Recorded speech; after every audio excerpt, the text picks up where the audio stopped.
Hello बच्चों, let's read your question and here your question say when and why did the forest around railway track start disappearing very fast explain। यानी कि जब railway धीरे धीरे India में expand हो रही थी तो रेलवे के आसपास में जो फॉरेस्ट थे वो डिसअपियर क्यों हो रहे थे, गायब क्यों होते जा रहे थे जंगल रेलवे स्टेशन के आसपास के या रेलवे ट्रैक के आसपास के। ठीक है, तो ये क्वेश्चन कुछ इस तरीके से भी पूछा जा सकता है, why did forest around railway track in India start disappearing in after the 1860। बहुत इंपॉर्टेंट क्वेश्चन है। बेसिकली इसमें आपको बताना है कि जैसे जैसे इंडिया में रेलवे का प्रसार हुआ, एक्सपैंड हुई रेलवे, वैसे वैसे फॉरेस्ट जो है उनमें उनकी संख्या में कमी आती गई। ये आपको एक्सप्लेन करना है। ठीक है, तो आंसर देखते हैं। After 1850s the spread of railway created a new demand. जैसे जैसे 1850 के बाद 1850 के डिके के बाद रेलवे का जैसे जैसे स्प्रेडमेंट होता है पूरे इंडिया में, वैसे वैसे क्या होता है, एक नई डिमांड क्रिएट होती है। और वो डिमांड किस चीज़ की है? लकड़ियों की डिमांड है। Railway were essential for the colonial trade. अब इंडिया में रेलवे क्यों आई? वो इंडिया में रेलवे कॉलोनियल पीरियड में आई क्योंकि ट्रेड एक्टिविटी को कंटिन्यू करने के लिए रेलवे बहुत ज़्यादा एसेंशियल थी। And for the movement of imperial troop. और क्यों एसेंशियल थी भाई रेलवे? और रेलवे इसलिए भी बहुत ज़रूरी थी ताकि जो ब्रिटिश गवर्नमेंट के ट्रूप्स हैं, सेना है, आर्मी है, वो पूरे इंडिया में एक जगह से दूसरी जगह ईजिली अपनी मूवमेंट को कंटिन्यू कर सके। ठीक है, to run train woods was needed as fuel. अब जो लकड़ियाँ हैं वो एक फ्यूल का काम करती थी क्योंकि इसको जलाएंगे तो फ्यूल का काम करेंगी। और उस टाइम पे जो ट्रेन हुआ करती थी वो पेट्रोल से नहीं चलती थी बल्कि फ्यूल से चला करती थी। इसलिए ट्रेन को चलाने के लिए, उनको रन करने के लिए फ्यूल की ज़रूरत होती है और फ्यूल का काम कौन करता था? लकड़ियाँ करती थी। इसलिए लकड़ियों की डिमांड, वुड्स की डिमांड धीरे धीरे बढ़ती जा रही थी। And to lay down railway lines sleepers were essential.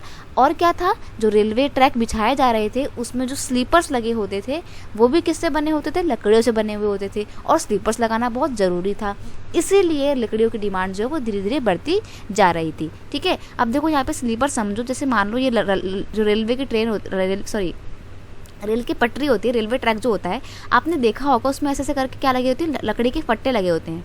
ठीक है, तो ये जो लकड़ी के फट्टे हैं ना, इन्हें ही बोलते हैं, क्या बोलते हैं? इन्हें बोलते हैं स्लीपर्स। अब ये लगे होने बहुत ज़रूरी है क्योंकि अगर स्लीपर्स नहीं होंगे तो क्या होगा? जो रेल की पटरियां हैं वो मजबूती से यहाँ पे नहीं टिकी रहेंगी। अगर स्लीपर्स नहीं होंगे तो हो सकता है कि रेल की पटरियां ऐसे ऐसे हो जाएं या ऐसे ऐसे हो जाएं, तो आगे से अगर कोई ट्रेन आ रही है तो क्या होगा? उसका एक्सीडेंट हो जाएगा। तो ऐसे में स्लीपर्स को लगाना बहुत ज़रूरी था। और जो स्लीपर्स हैं वो कैसे बने हुए होते थे? लकड़ी से बनते थे। तो लकड़ियाँ, इसलिए लकड़ियों की जो डिमांड है वो धीरे धीरे बढ़ती चली जा रही थी। अब 1 माइल का जो रेलवे ट्रैक बिछाया जाता था उसमें लगभग 1760 से लेकर 2000 तक स्लीपर्स की ज़रूरत हमारे को पड़ती थी। तो आप सोच सकते हैं अगर जैसे जैसे रेलवे एक्सपेंड होगी वैसे वैसे स्लीपर्स की डिमांड भी बढ़ेगी, और स्लीपर्स की डिमांड बढ़ेगी तो क्या होगा? लकड़ियाँ तो अपने आप ही कम होती चली जाएंगी। ठीक है, तो ये भी रीज़न थे लकड़ियाँ, फॉरेस्ट के कम होने का। अब क्या होता है? From 1860s the railway network expanded rapidly. 1860 के बाद क्या होता है? रेलवे का जो ट्रैक है ये बहुत ही तेज़ी से फैलना शुरू हो जाता है पूरे ओवरऑल इंडिया में। As the railway track spread throughout the India a large number of trees were cut down. जैसे जैसे रेलवे का ट्रैक बढ़ेगा वैसे वैसे क्या होगा? जंगलों की जरूरत पड़ेगी, जंगल जो है वो काटे जाएंगे। तो यहाँ पे भी सेम हो रहा था, जो जंगल के पेड़ थे वो धीरे धीरे काटे जा रहे थे। धीरे धीरे क्या, बहुत ही तेज़ी से काटते जा रहे थे क्योंकि रेलवे भी तो बहुत तेज़ी से फैल रहा था ना। The government gave contract to individuals to supply the wood. अब जो ब्रिटिश गवर्नमेंट थी उसने एक क्या काम किया? उसने नहले पे दहला एक काम कर दिया। जो अलग अलग कॉन्ट्रैक्टर्स थे, इंडिविजुअल, उनको कॉन्ट्रैक्ट दे दिया कि भाई हमारे को इतने स्लीपर्स की ज़रूरत है, आप हमारे को इतनी लकड़ियों से इतने स्लीपर्स बना के दो। अब जो इंडिविजुअल कॉन्ट्रैक्टर थे उन्होंने क्या करा? उन्होंने ज़्यादा से ज़्यादा प्रॉफिट गेन करने के लिए बिना कुछ सोचे, विदाउट एनी प्लानिंग, फॉरेस्ट को काटना शुरू कर दिया। These contractors began to cutting trees indiscriminately and lead to fast disappearing of forest। और धीरे धीरे क्या होने लगा? बहुत ही धीरे धीरे, क्या मतलब? बहुत ही तेज़ी से जंगल जो है वो गायब होने लगे। ठीक है, तो आई होप आप इस क्वेश्चन के आंसर को बहुत अच्छे से समझ गए होंगे। ये काफ़ी इंपॉर्टेंट क्वेश्चन है तो इसका ज़रूर ध्यान रखना। I hope you understand it well. Best of luck.